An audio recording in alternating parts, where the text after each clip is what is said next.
আমরা কাজ করে দেখাতে চাই এবং সেই কাজের সুযোগকে আপনাদের কাছে চাই। কিন্তু বিগত 16 বছরে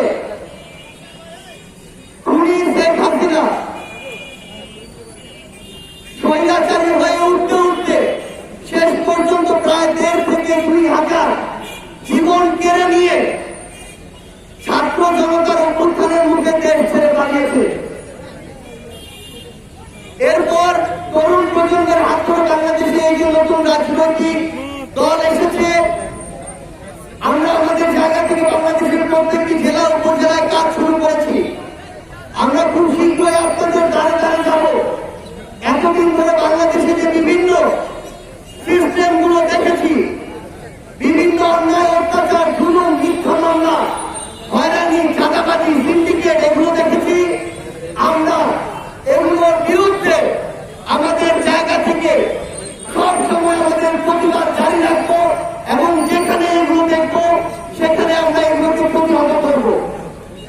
আমরা কথা দিয়ে শুধু আমাদেরকে আপনাদের সামনে উপস্থাপন করতে চাই, ব্যাপারটি এমন নয়। আমরা কাজ করে দেখাতে চাই এবং সেই কাজের সুযোগকে আপনাদের কাছে চাই। আমরা খুব শীঘ্রই আপনাদের দ্বারে দ্বারে আমাদের দল জাতীয় নাগরিক পার্টির পক্ষ থেকে পৌঁছে যাব। আমরা বিশ্বাস করি আগামী বাংলাদেশে যে নতুন বাংলাদেশ আসছে, এখানে দলের নাম দেখে কিংবা কোনো মার্কা দেখে কেউ আর ভোট দিবে না। কোন লোকটা কেমন, কে কেমন কাজ করছে, তার কথার সাথে কাজের মিল কেমন, এই জিনিসগুলো দেখে আগামী বাংলাদেশের মানুষ বিভিন্ন মার্কা এবং দলে ভোট দিবে। এতদিন ধরে এই গণমানুষকে, সাধারণ মানুষকে নেতারা বিভিন্ন ভাবে ব্যবহার করেছে।